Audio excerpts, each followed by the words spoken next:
Lesson 2. Dai Nika. Japanese language with Sai Sensei.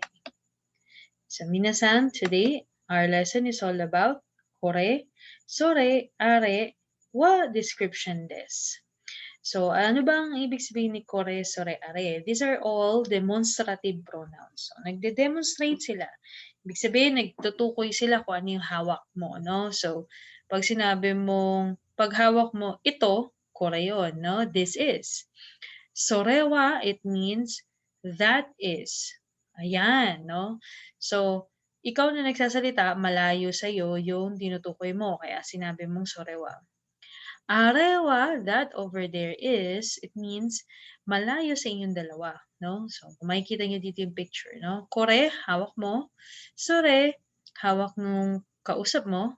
Then, are, malayo sa inyong dalawa. What is the particle? We use particle wa para maging subject. Sinasubject natin sila demonstrative pronoun.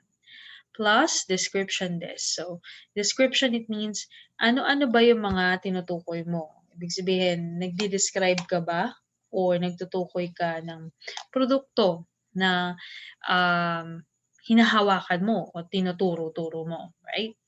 So, let's take a look at the picture. So, dito nakalagay, kore wa enpitsu desu. Ang ibig sabihin nitong kore, hawak mo, no? This is a pencil, no?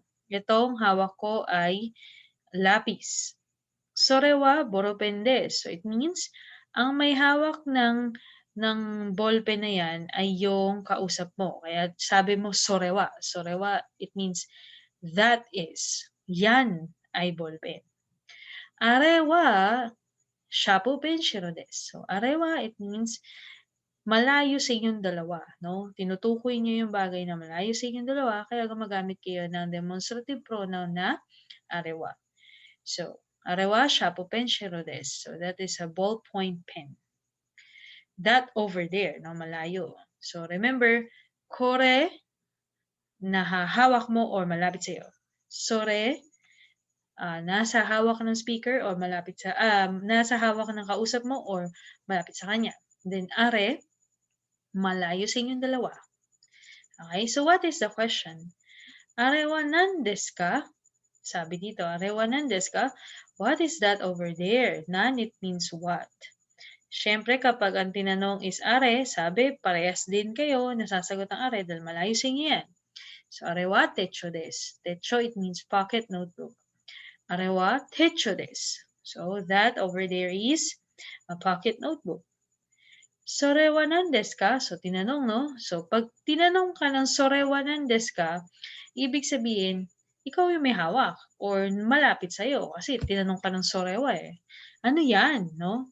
So, ano magiging sagot mo? Dahil malapit sa'yo at ikaw ang may hawak, of course, ang magiging demonstrative pronoun mo ay korewa. Korewa. So, korewa noto desu. This is a notebook. No? So, remember the question.